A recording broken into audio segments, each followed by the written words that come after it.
Hello students, आप सभी का हमारे इस यूट्यूब चैनल में स्वागत है।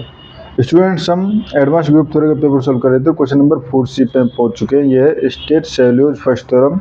Late G be a group of order 77। Prove that G has a normal Sylow's 7 subgroup and a normal Sylow's 11 subgroup. Furthermore prove that G is cyclic. ठीक है, ये क्वेश्चन है जिसको हमें solve करना है। ठीक है, तो पहले अगर हम समझे सेल्यूलोज फर्स्ट थ्योरम क्या होती है, तो सेल्यूलोज फर्स्ट थ्योरम, ठीक है, तो let G be a finite group and let order of G equal to p to the power k dot m, जहाँ पे obviously p does not divide m. ठीक है, देन और पी प्राइम तो है ही, then there exist a subgroup of order p to the power k in G, ठीक है, and such a subgroup is called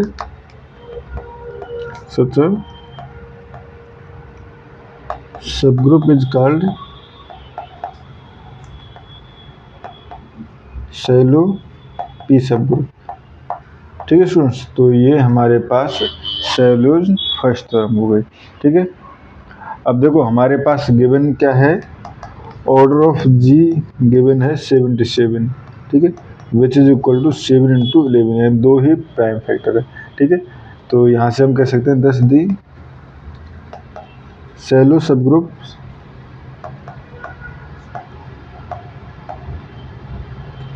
are, तो यहाँ से हम कह सकते हैं सेलो 7 सब ग्रुप एंड सेलो 11 सब ग्रुप। ठीक है, नाउ अब हम बात करते हैं नंबर ऑफ सेलो 7 सब ग्रुप्स की। ठीक है, तो देखो यहाँ से नंबर ऑफ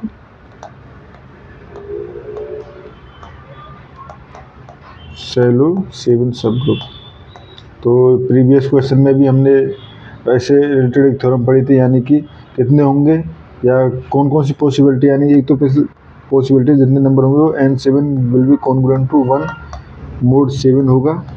ठीक है, एंड सेकंड n7 जितने नंबर हम डिनोट कर रहे हैं वो डिवाइड करेंगे 77 अपॉन 7 को। ठीक है, यानी n7 विल डिवाइड 11। ठीक है, तो यहाँ पे पॉसिबिलिटी क्या है, so division of n7 are 1 and 11। ठीक है, बट इस कंडीशन को सेटिस्फाई करने वाला तो ओनली एक ही पॉइंट है 1। ठीक है, ओनली एक ही पॉइंट है। ठीक है, तो यहाँ से कह सकते हैं 10 n7 इक्वल टू 1। ठीक है, यानी एक ही सेलो सब ग्रुप है। ठीक है, एंड ओनली यूनिक होता है, तो उस कंडीशन में वो नॉर्मल भी होता है। तो यहाँ से कह सकते हैं सिंस दी सेलो 7 सब ग्रुप इज यूनिक, ठीक है, so it must be normal.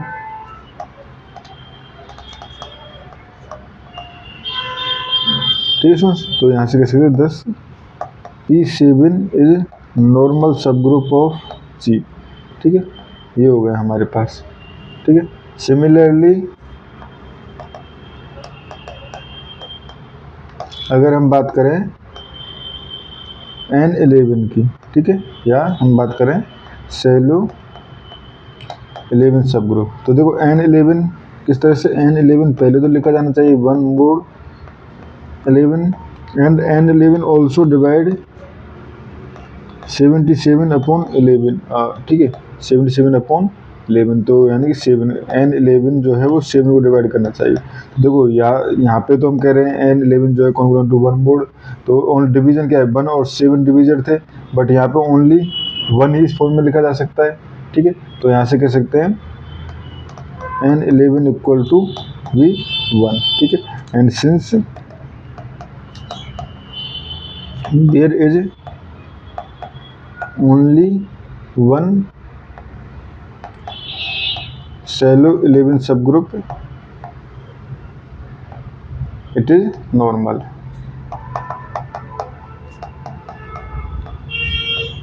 It is normal. तो यहाँ section 10 P11 is normal subgroup of G.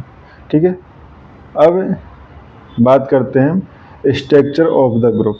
ठीक है, स्ट्रक्चर ऑफ द ग्रुप अगर बात करें तो basically now we have to show, now we have two normal subgroup. ठीक है, अब हमारे पास टू नॉर्मल सब ग्रुप है.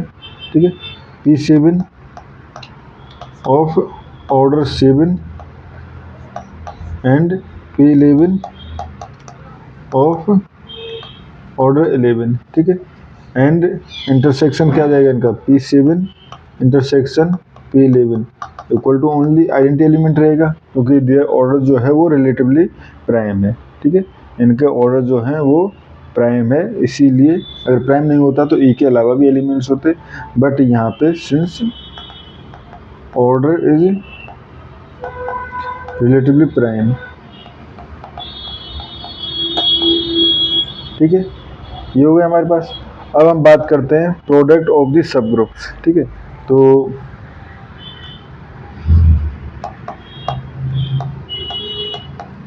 Product of the subgroups. ठीक है, तो the order of the product is P7 dot P11 equal to P7 P11 equal to 77. ठीक है, सो 10 हम कह सकते हैं G equal to P7 P11. ठीक है, यानी उनका मल्टीप्लाई जो है वो P7 P11 है. ठीक है, अब हमें साइक्लिक स्ट्रक्चर शो करना है. ठीक है, तो देखो P7 एंड P11 में बात करें तो दोनों के प्राइम ऑर्डर जो है वो प्राइम है, तो ये हमारे पास साइक्लिक होंगे. ठीक है, तो यहाँ से कह सकते हैं बोथ सब ग्रुप्स आर साइक्लिक. ठीक है, and because groups of prime order are cyclic. ठीक है, तो यहाँ से कह सकते हैं 10 P7 is isomorphic to Z7 and P11 जो है होगा आइसोमोर्फिक टू Z11 होगा, hence G is isomorphic to Z7 into Z11. ठीक है स्टूडेंट्स, और इस क्वेश्चन में हमें इतना ही करना था. Thank you. ठीक है, और देखो यहाँ पे सिंस 7 एंड 11 जो है वो रिलेटेड टू प्राइम है, तो यहाँ से हम ये भी कह सकते हैं Z7 into Z11 are isomorphic to Z77. ठीक है स्टूडेंट्स, तो इस क्वेश्चन में हमें इतना ही करना था. Thank you.